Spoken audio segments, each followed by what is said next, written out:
태어나면 늙고 병들고 죽는다고 그러는데 시간 속에 노출된 우리 생명이 현상으로는 노병사가 있지만 본성의 자리는 생멸이 없고 증감이 없고 미추가 없고 대소가 없고 장단이 없고 전후가 없고 한결같은 그런 자리에서 우리는 머무르고 있는 거예요. 다만 인연 소생해서 연기해서 육도를 윤회하고 있을 뿐이지 이젠 거기서로부터 정립된 삶을 살아야 되지 않겠습니까? 법사 스님의 양력을 간략히 소개하겠습니다. 아산 정우 스님께서는 조계종 총무원 총무부장과 교무국장, 중앙종회 의원을 역임하셨고 통도사 제27대 주지와 뉴욕 원각사 주지를 지내셨습니다. 또한 통도사 자비원 대표이사와 더불어 재단법인 아름다운 동행 이사로서 활동하셨으며 제3대 조계종 군정 특별교국 교구장 그리고 성보문화재단 이사장, 홍법문화재단 이사장으로서 불교 문화 사회화에 큰 기여를 하셨습니다. 이러한 공로로 대한불교 조계종 포교 대상 공로상, 만해사상 실천 선양의 포교 부문 대상을 수상하신 바 있습니다. 현재 서울 구룡사 회주로 주석하시며 지역 불교 발전과 더불어 한국 불교의 세계화에 진력하고 계십니다. 법사 스님의 법문 경청하겠습니다.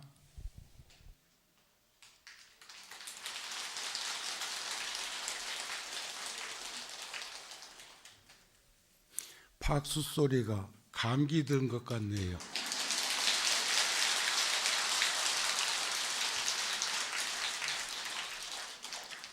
편안들 하셨습니까? 반갑습니다.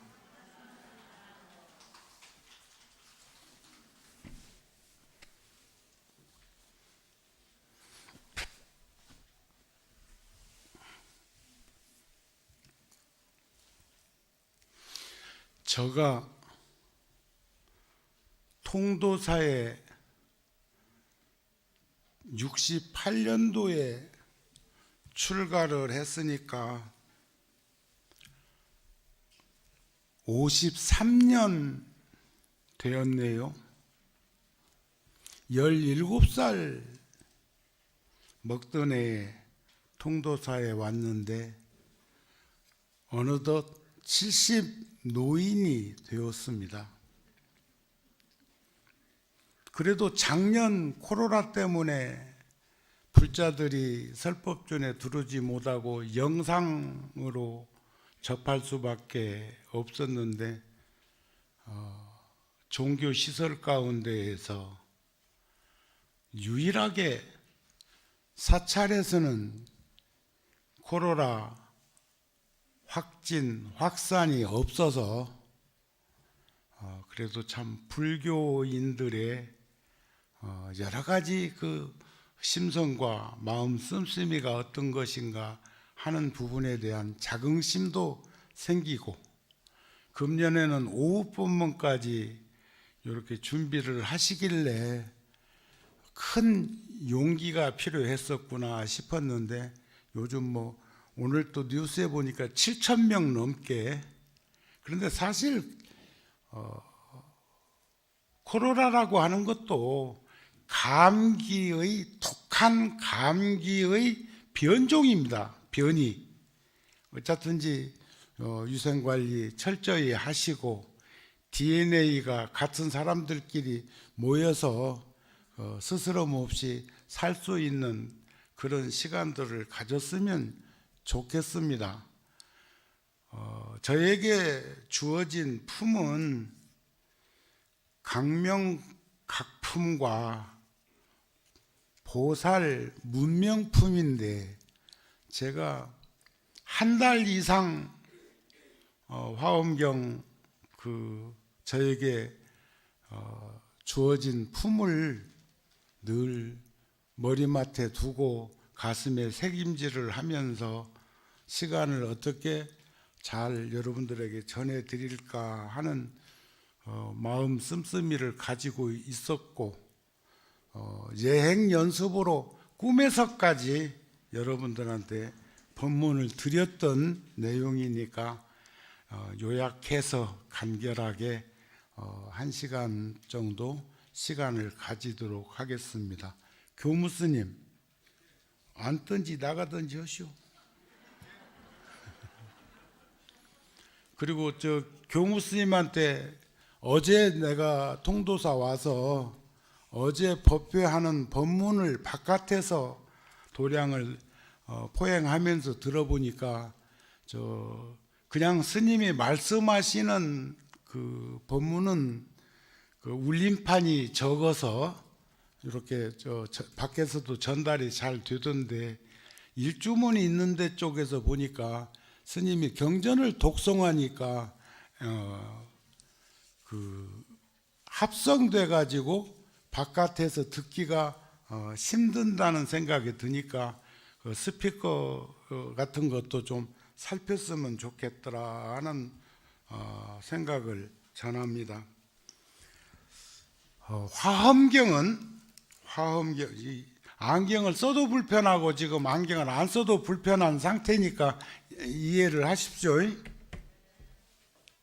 화엄경은 7처 9회에 걸쳐서 법문을 하셨는데, 오늘 광명각품은 두 번째 걸쳐서 법문하시는 대목이고, 39품 80화음을 기본으로 해서 주제가 정해져 있는데, 광명각이라는 것은 광명을 놓아 깨닫게 된다는 그런 뜻인데, 너무 양이 방대하기도 하고 수없는 부처님들이 계신 도량에서 부처님이 발바닥으로부터 100억 광명을 놓아서 삼천대천 세계에 수없는 연부제 보살과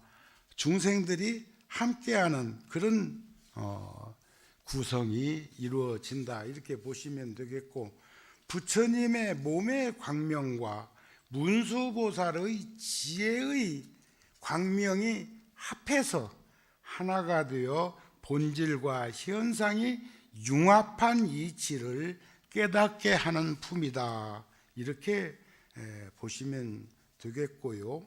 그 다음에 이제 오늘 보살 문명품 다음에 내일 스님이 오셔서 하실 법문은 열의 명호품과 사성배품과 어저께 하셨죠. 그 다음에 내일은 정행품과 현수품으로 이루어지는 그 내용은 우리가 52 지의점차를 얘기할 때 십신, 십주, 십행, 십회항, 십지, 등각, 묘각, 그다음에 무상정등 정각에서 입법배품에서 53 선지식을 이렇게 참방하면서 이루어지는 대목과, 덕생동자 유덕녀가 미륵보살을 권하고, 미륵보살을 만나고 보니까 미륵보살이 문수보살을 또 권해.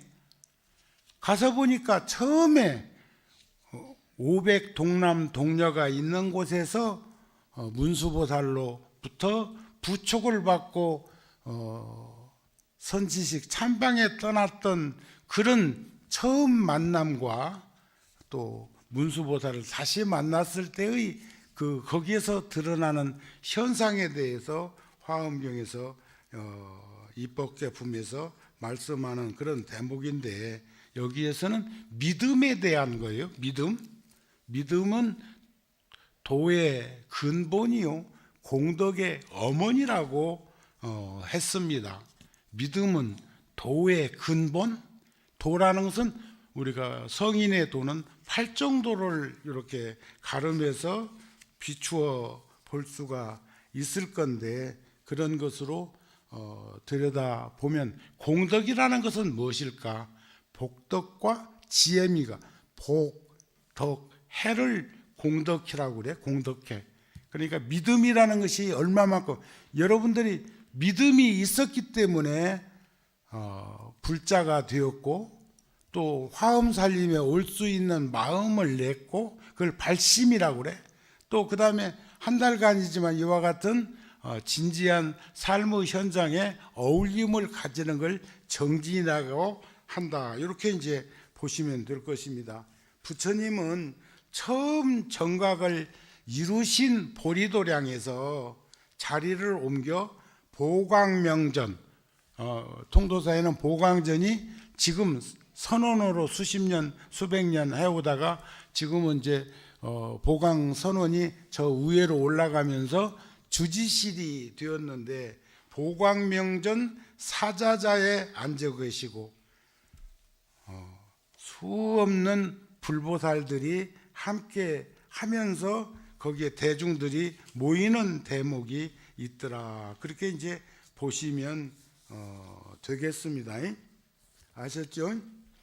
그래서 거기에는 문수보살과 각수보살, 재수보살, 보수보살, 공덕수보살, 또 목수보살, 정진수보살, 또 법수보살, 지수보살, 또 현수보살, 그렇게 문수보살까지 10분의 보살님들이 지금 광명각품에서 이루어지고 있는 것은 처음에는 문수보살의 부처님의 부촉과 유실력을 받아서 쭉 말씀을 해 오시다가 보살 문명품에 가면은 거기에서는 9 보살들에게 문수보살이 다시 묻습니다. 그런 중에 시간이 여의치 않기 때문에 저는 오늘 한 보살의 물음에 답하는 내용을 전제로 해가지고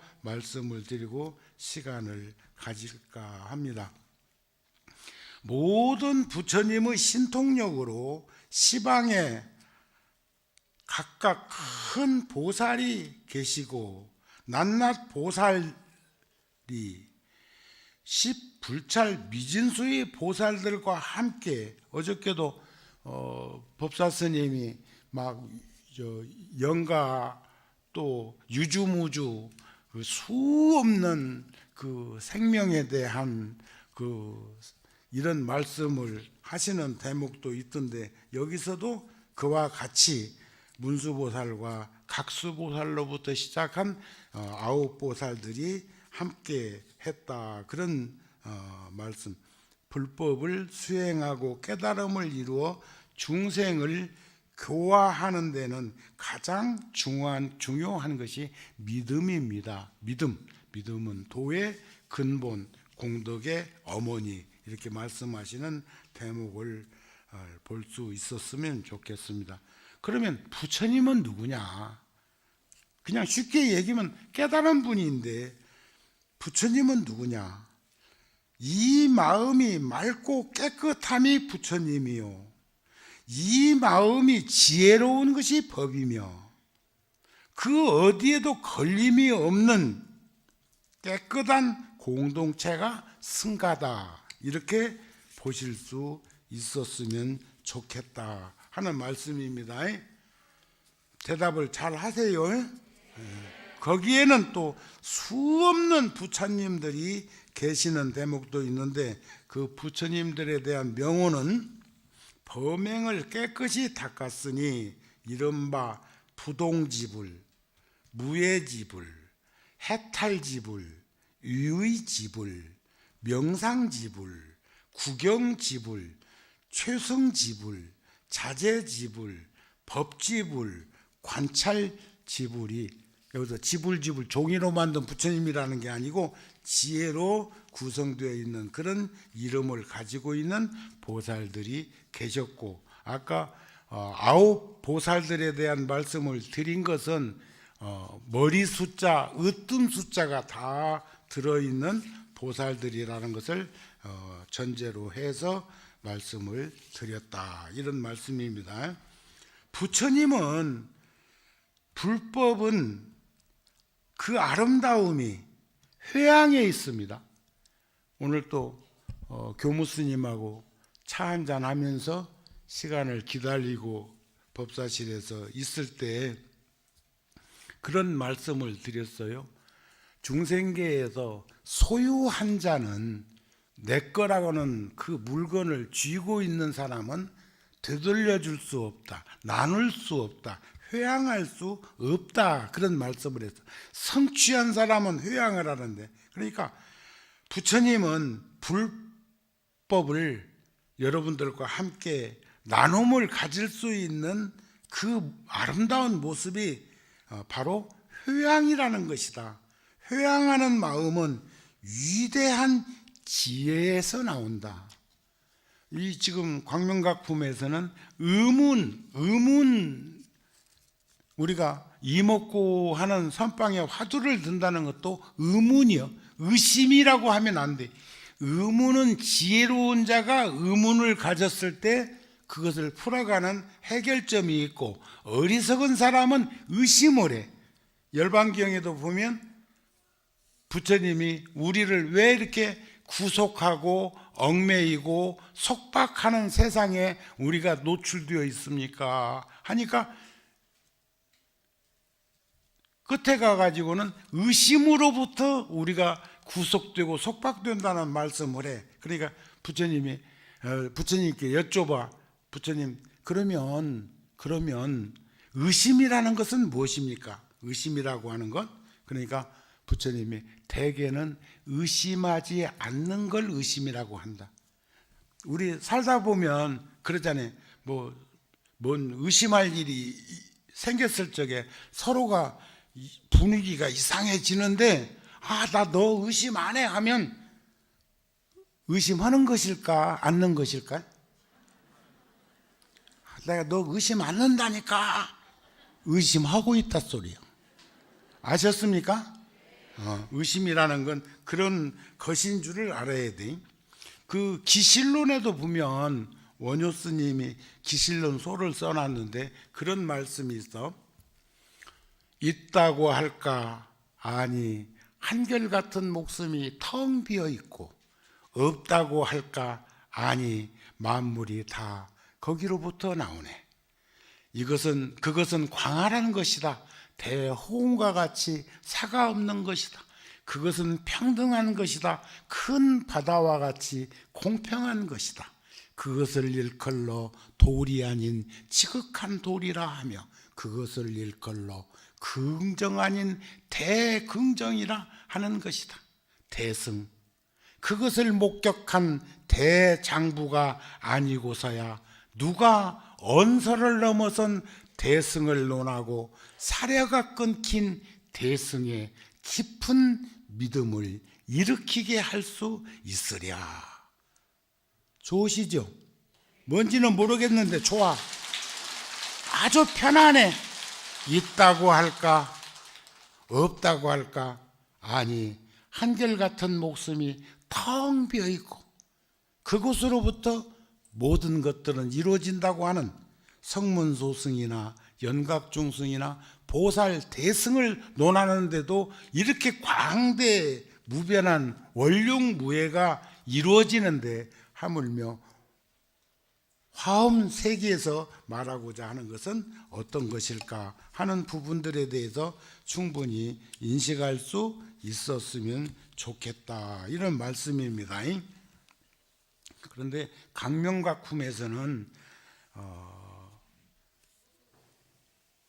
우리들을 힘들고 어렵게 하고 있는 부분에 대해서 이렇게 중생들이, 중생은 우리들이잖아요. 중생들이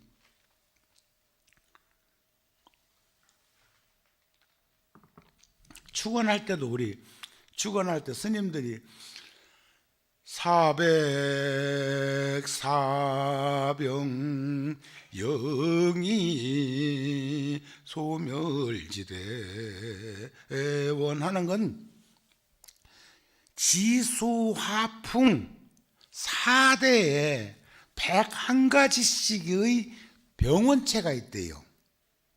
그래서 404병이요. 404병이 덜 소멸되기를 바래. 그렇게 소멸되면 의사 선생님 약국은 뭐 먹고 살을까? 작년에 그 코로나 때문에 얼마나 위생 관리를 철저히 했던지 그 감기란 놈이 침범을 못 해가지고 병원이 해먹었대요. 작년 겨울에. 그랬는데 그 사이에 변이가 일어나서 코로나 말고도 또 독감이라고 하는 변이가 생겨가지고 금년에는 감기가 많이 걸린다네. 그래가지고 병원이 괜찮대요. 응? 그런데 여기에서는 중생이 된 병이 무수히 많은데 그 중에서도 가장 독한 병이 어떤 병일까 하고 보니까 탐짐치 삼독의 병이요. 탐욕과 썩냄과 어리석음. 탐욕이라는 건 뭐예요? 욕심이죠. 진심이라는 건 뭐예요? 분노심이에요. 분노. 요즘 텔레비전에 가끔 나오는 이부 중에 보니까 관상학적으로 말이에요. 잘은 몰라도 무당, 선부당 사람 잡는 것인지는 몰라도 분노 조절 장애가 있을 것 같아.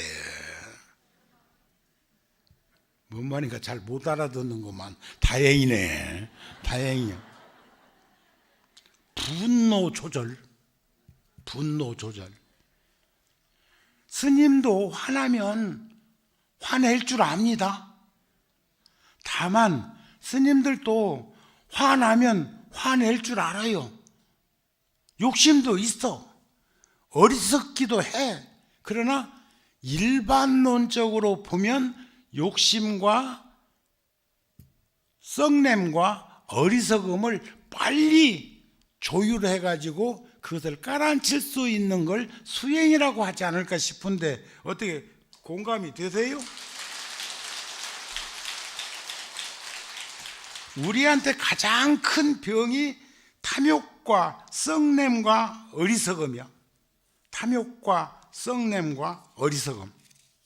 자, 오욕에 집착한 중생들을 제도하는 가르침이 지금 강명각품에 나오는데 사람이 방이란 것은 오욕에 집착한 인연이라 그랬어. 우리가 게을러 빠진 거 방일하지 말라, 방종하지 말라, 방심하지 말라 이렇게 얘기를 하는데 그 중에서도 게을러 빠진 것 이걸 방일이라고 그래. 방일. 사람이 방이란 것은 재색식명수 용락에 빠져서 감염된 거예요. 아셨습니까? 제가 불교에서 오욕이란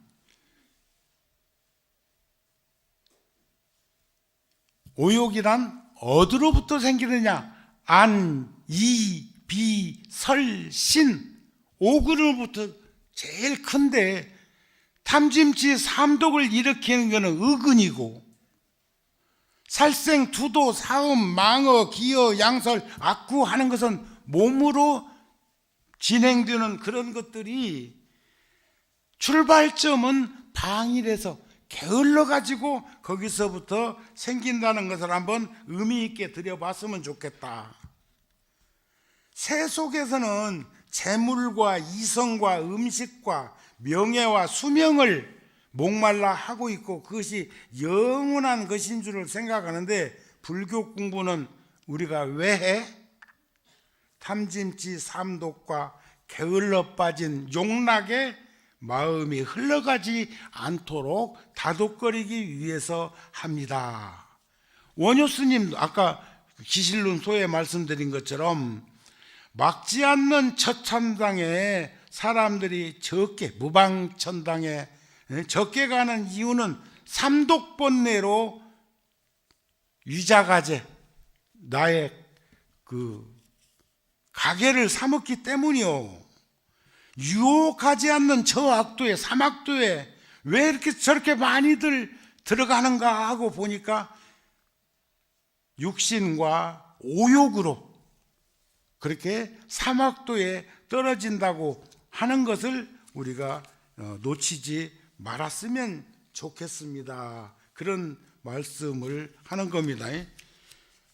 지금 이제 강명각품은 조금 한 소절만 더 해드리고 보살 문명풍에 가가지고 아홉보살에게 문수보살이 묻고 답하는 그런 내용들도 굉장히 너무 광대하기 때문에 한 보살님과 문수보살의 그 나눔 속에서 답하는 내용으로 가름을 할 수밖에 없겠다, 이런 말씀이 되겠습니다.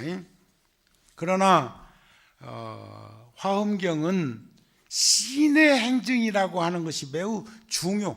우리가 근본 불교나 원시 불교에서는 신지행득이라고 그래. 신지행득. 서양 사람들 문자로 믿어라, 알아라, 행하라, 얻으리라.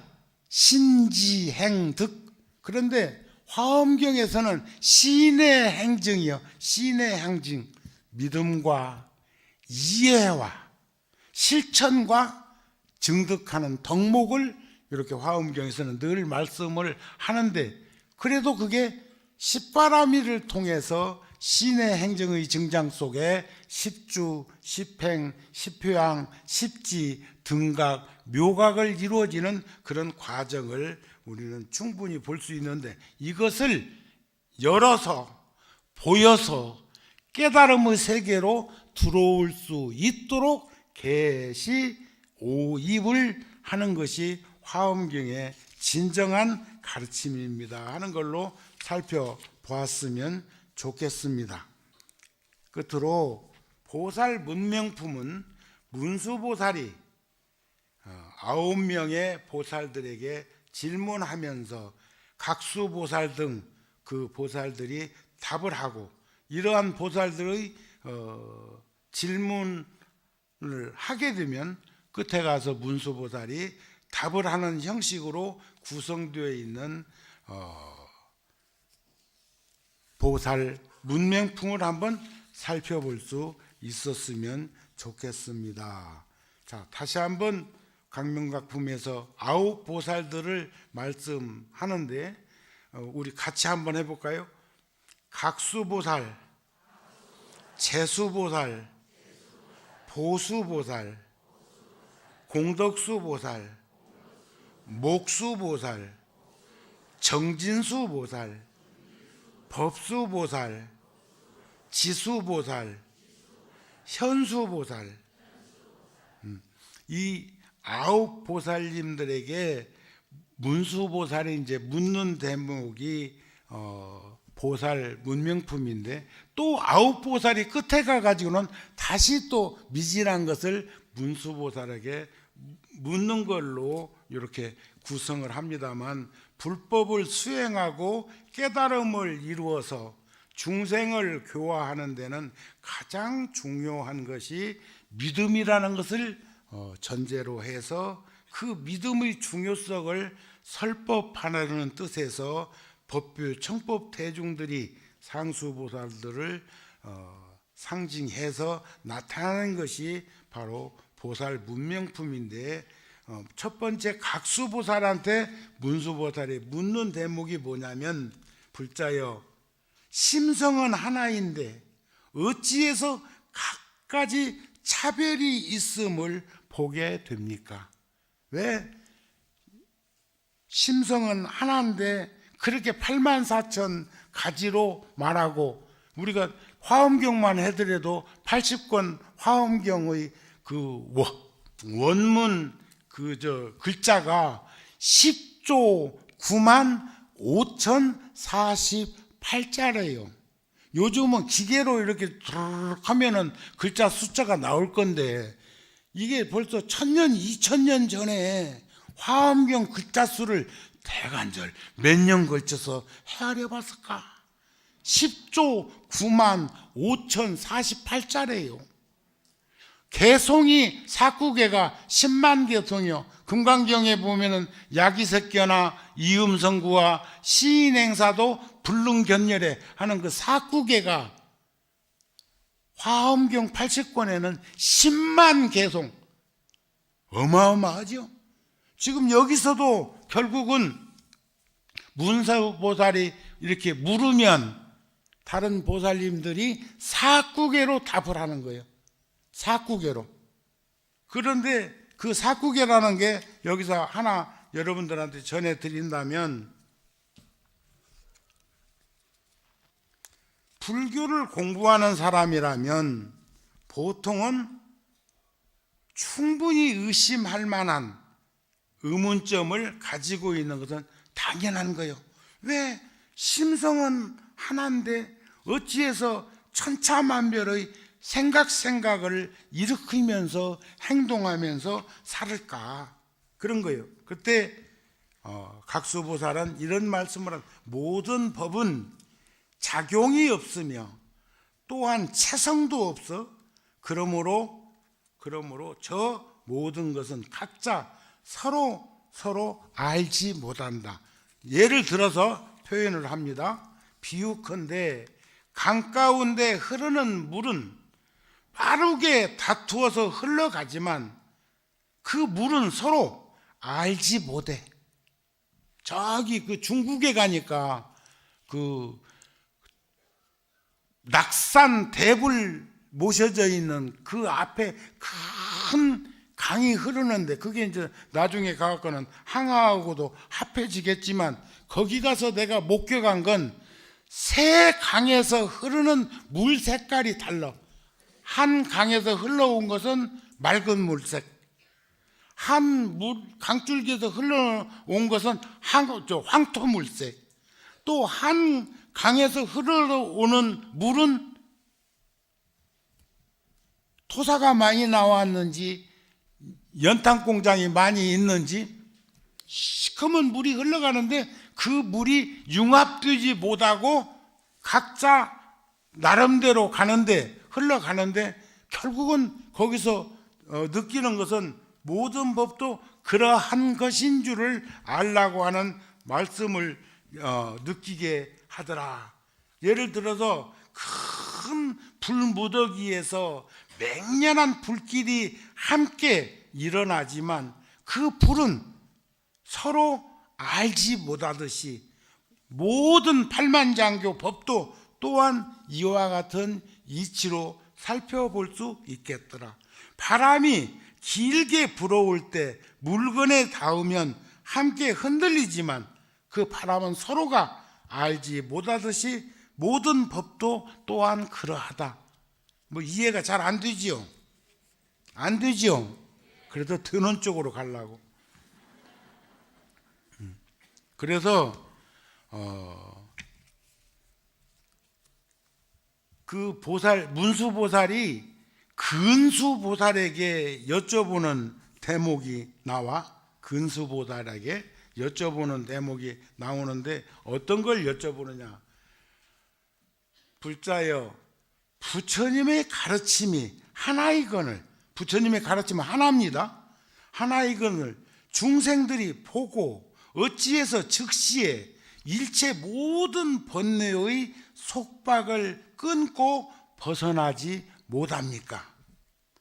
부처님 법은 하나인데 어쩌서 중생들이 벗어나는 이도 있고 벗어나지 못하는 이도 있고 천차만별로 그렇게 번뇌로부터 부자유스러운 삶을 살게 됩니까? 그렇게 이제 여쭤봅니다. 그때 말씀하시는 그 대목이 참 여러분들이 일상적인 생활 속에서 2600년 전에 2000년 전에도 이런 가르침을 부처님이 쉽게 말씀을 하시는 그런 대목들이 너무 가슴에 와서 닿았어요. 예를 든다면 그 전에 화엄살림 법회에 와갖고도 그런 말씀을 드린 적이 있었는데, 중생이, 우리들이 욕심 버리기는 집에서 키우던 강아지 버리기보다 어렵고, 이해가 됩니까?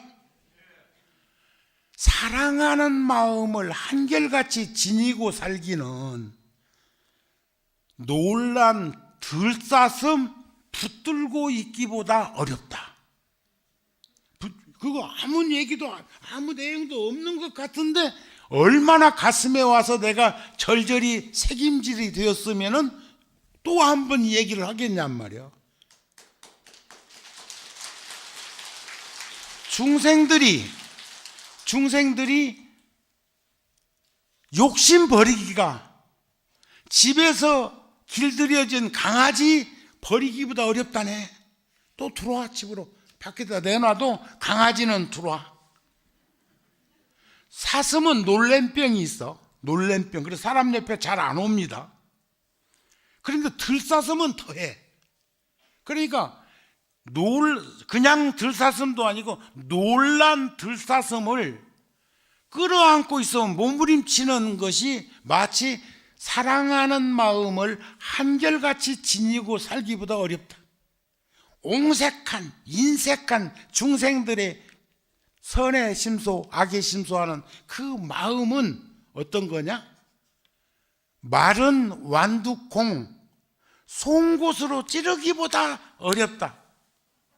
여러분들 문 닫아 놓으면 여러분들 마음속에 문을 닫아 놓으면 송곳으로 찔러도 안 들어가.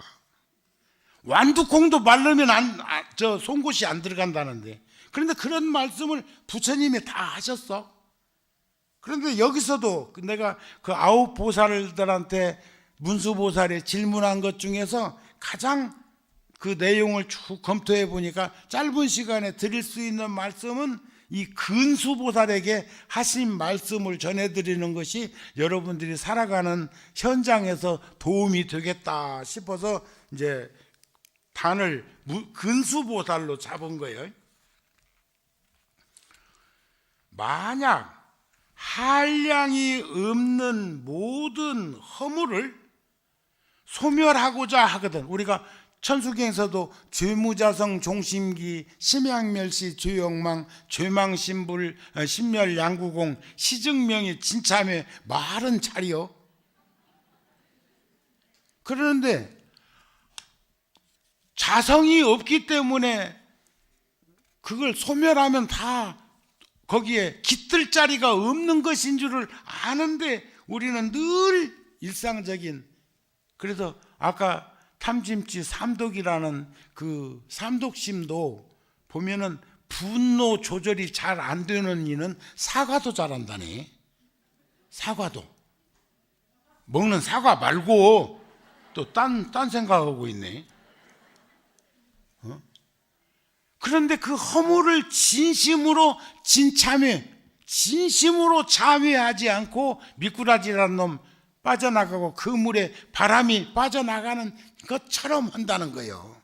여러분들 우리는 그렇게 살지 맙시다. 에이? 그러니까 만약 한량이 없는 모든 허물을 소멸하고자 하거든 마땅히 부처님 법 가운데에서 항상 용맹정진하라. 여러분들이 지금 이렇게 오시는 것도 용맹정진하는 용맹력이 없으면 못 오는겨. 지금도 칼까 말까다 에라 들어 누운 이도 있을걸? 응? 비유하건대 조그만한 불에 땔감이 젖어 있으면 빨리 그 불이 꺼져버리듯 부처님의 가르침 가운데서도 게으른 이는 또한 그러해. 게을른 것도 그냥 게을른 것이 아니라 게을러 빠진 이는, 그걸 방일이라고 그래. 게을러 빠진 이는, 자, 우리 청솔까지도 우리 가난한 시절에 산에서 툭툭 부르다가 겨울에 군부를 떼면 잘 타지만 꺼놓았던 장작을 다시 불 붙이려면 불기운이 몇 배로 더 필요해. 불에다가 마른 젖은 나무를 얹어도 탈 수는 있지만 작은 불씨 갖고는 불 붙지 않는 거 다 도의지에서 부잣집에서 태어나가지고 살아서 그런 거 잘 모르지요. 나처럼 저 촌에서 태어나가지고 통도사까지 와가지고 말이요, 나는 출세한 사람이요. 응?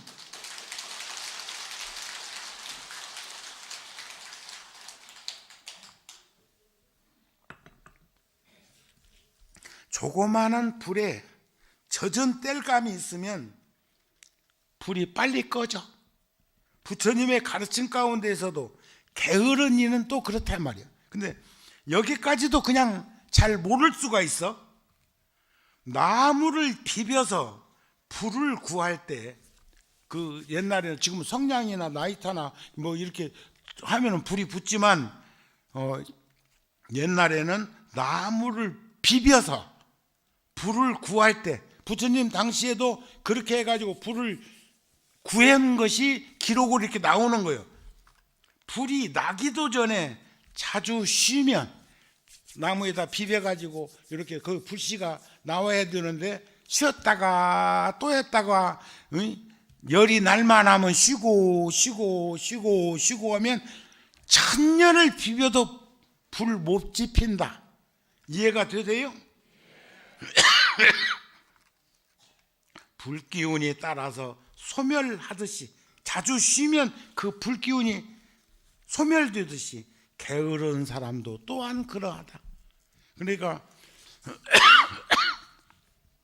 기도 정진을 하는 것도 그렇고 참선 정진하는 것도 그렇고 다양한 방법으로 수행을 하는데도 마찬가지인데, 참 비유가 적절한 게 있어. 물색이란 놈, 농사철에 그 물새우 많은 게 있는데, 그놈이 농부 종아리를 한 대 탁 쏘면요 무지하게 아픕니다. 우리 어렸을 적에 농사 몇 마디 짓지도 않는데 저 논에 잘 끌려다니고 그랬어. 그러는데 물색이란 놈은 그렇게 농부 종아리를 탁 쏘아놓고는 물 흘러가는 물코에 가서 기다리고 있다네. 떠날래오면 잡아먹을 게라고. 근데 그놈이 민물, 붕어나 송아리 같은 거 쏘면은 졸도해가지고 더운 날씨에 사금사금 익어가면서 슬슬 떠내려오면 물 빠지는 물코에 있으면 영락없이 식사거리가 떠내려온대요. 그런데 누구를 쏘았다고? 사람을 쏘았어. 그러니까 사람이 말이야, 사람이 탁 삽자를 쥐고 물코에 가보면 물색이라는 놈이 기다리고 있대야. 그러면 그냥 보울택이를 한 대 치면 황천길이 어디냐 안 하겠어? 아셨습니까? 그 다음에는 또 있어. 누에꽃이 21일 동안 먹고 자고 하다가 아방궁 지을 거라고 씨를 칭칭 한 1km, 2km를 뽑아가지고 몸을 칭칭 동여매면 직물 싸는 여인은, 이놈이 거기서 애벌레 나와가지고 뚫고 나올까 걱정돼가지고 뜨거운 물에다가 팍 삶아가지고 씨를 뽑아가지고 해입는 게 여기 실칸이요. 에?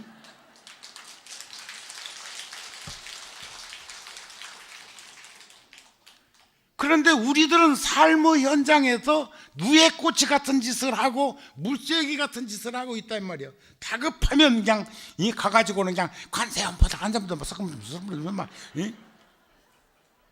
나는 진언기도 하는 이들은 그러다 숨 넘어갈까 걱정되더라.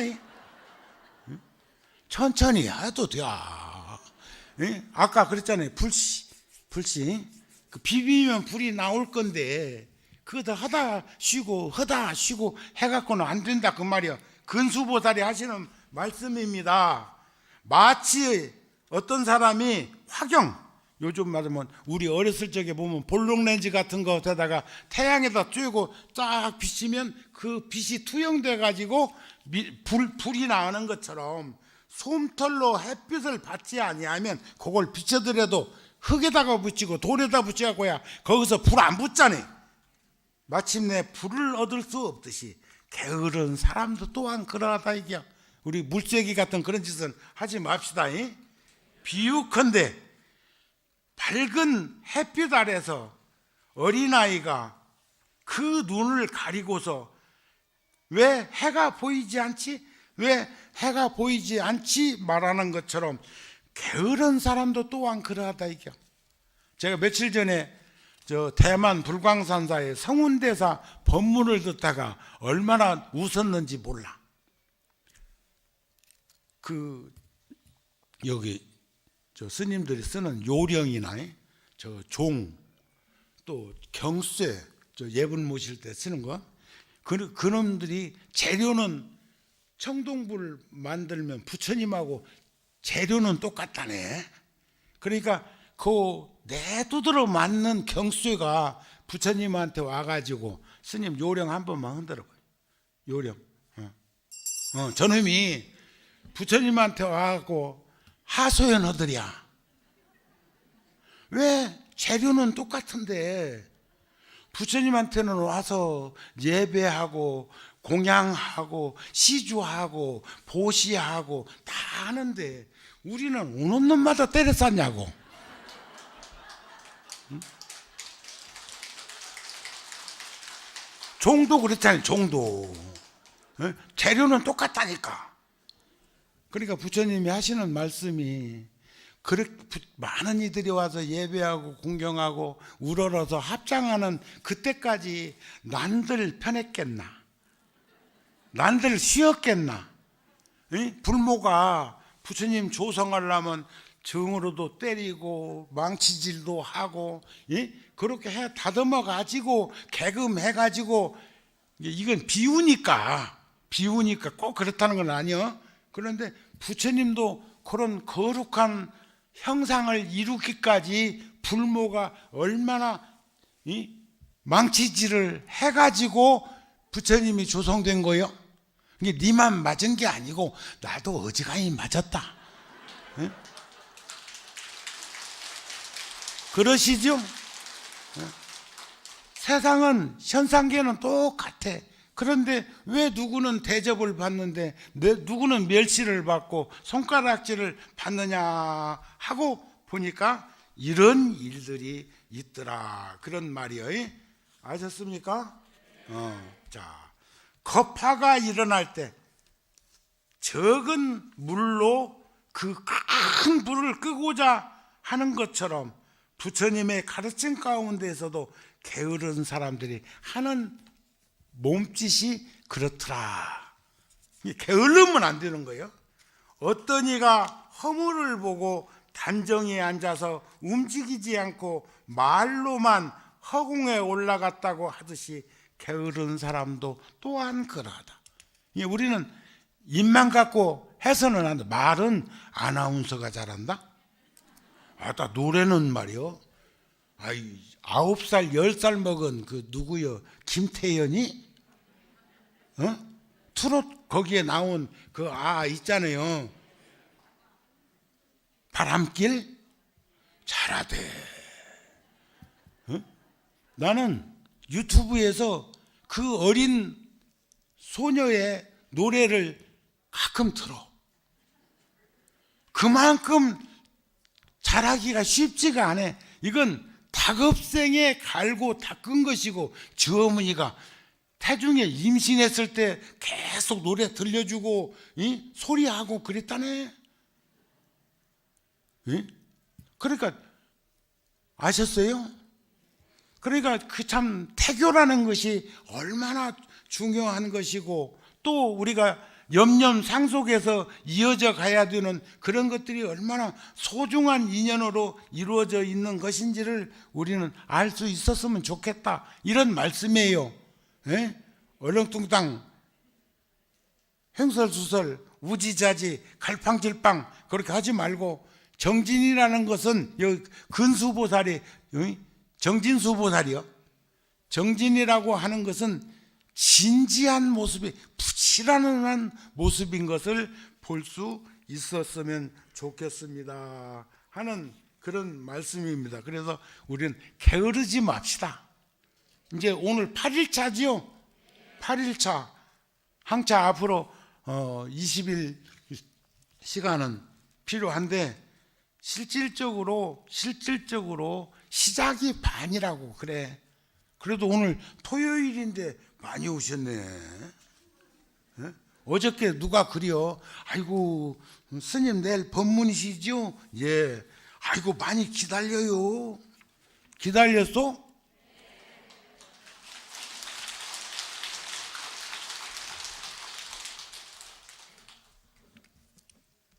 보살들이 문답을 주고받으면서 부처님의 경계가 깊고 깊음을 드러내서 밝히는 내용들이 총결된 것이 보살 문명품인데, 먼저 사바세계 중생들의 온갖 차별이 부처님의 유실력으로 환하게 다 나타났음을 표현한 것이다. 먼저 중생의 법이란 중생의 수행하는 법이다. 수행이라고 하는 것은 진지한 삶의 현장의 또 다른 이름이다. 이렇게 보시면 됩니다. 아셨습니까?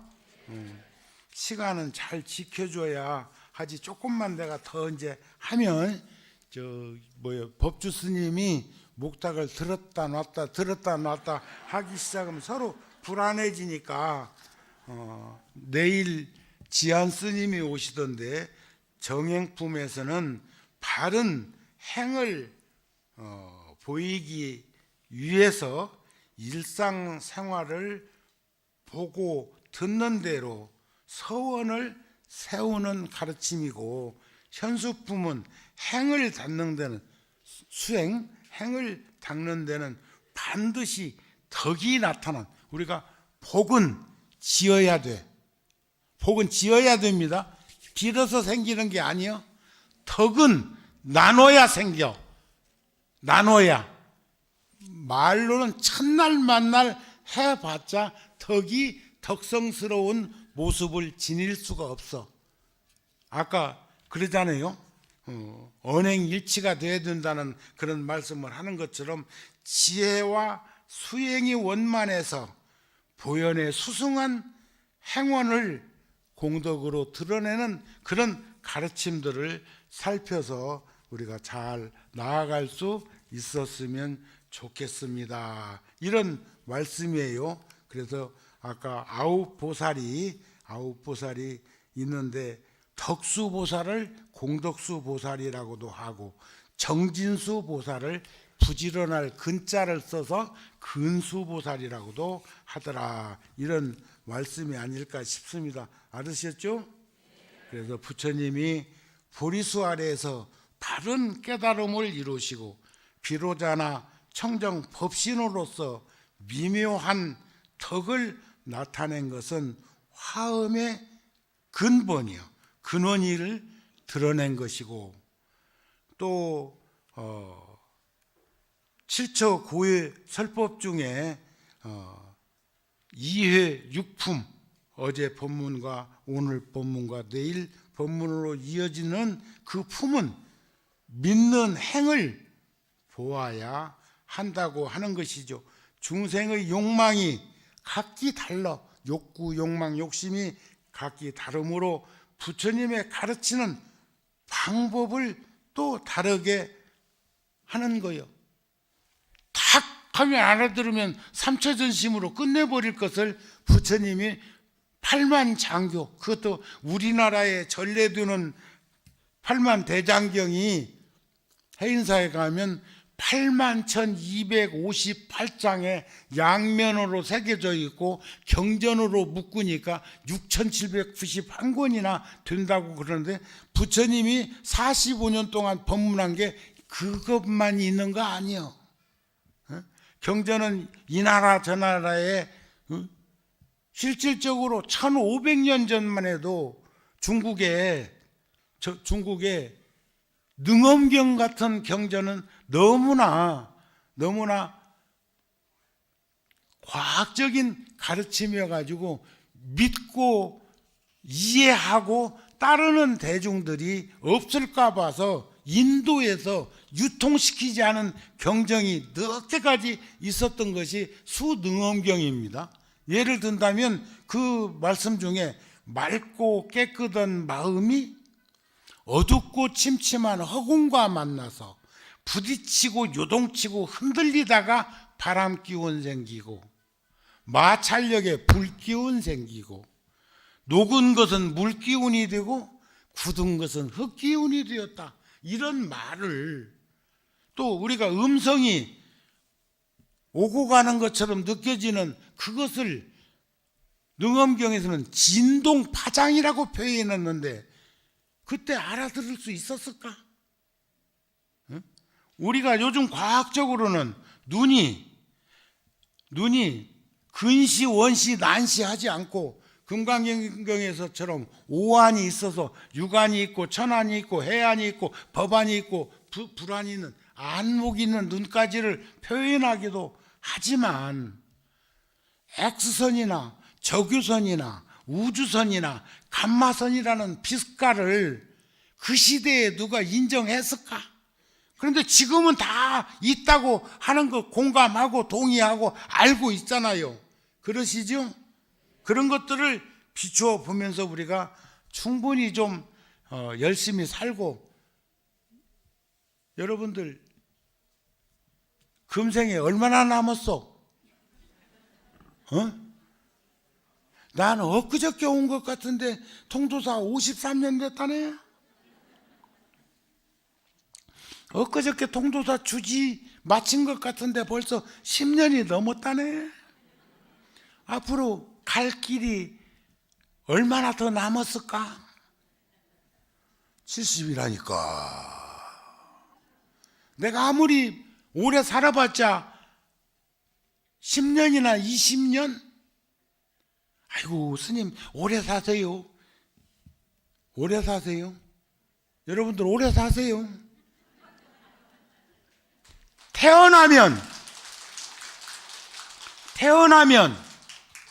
늙고 병들고 죽는다고 그러는데 시간 속에 노출된 우리 생명이 현상으로는 노병사가 있지만 본성의 자리는 생멸이 없고 증감이 없고 미추가 없고 대소가 없고 장단이 없고 전후가 없고 한결같은 그런 자리에서 우리는 머무르고 있는 거예요. 다만 인연 소생해서 연기해서 육도를 윤회하고 있을 뿐이지 이젠 거기서로부터 정립된 삶을 살아야 되지 않겠습니까?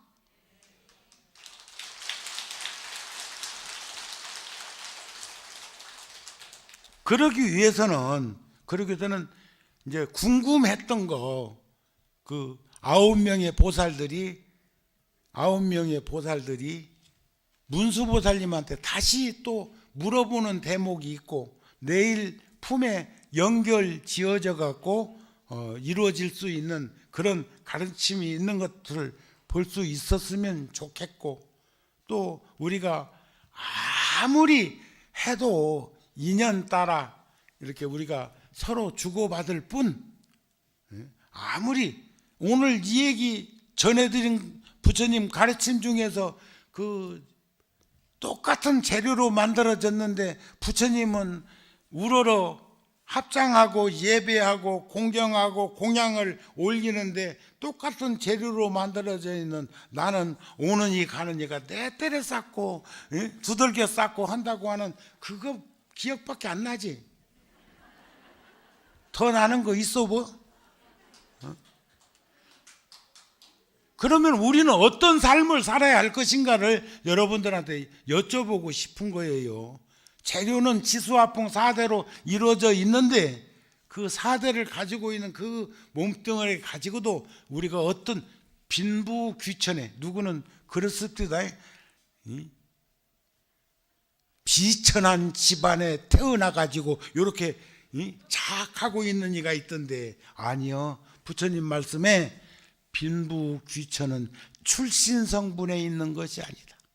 빈부귀천은 내가 하고 있는 행위에, 행동에 달려있는 것이다 하는 말씀 잊어버리지 말고 우리는 귀한 존귀한 삶을 살 수 있도록 내가 나를 단속 잘 하면서 살아가기를 바랍니다. 오늘 법문 마칩니다.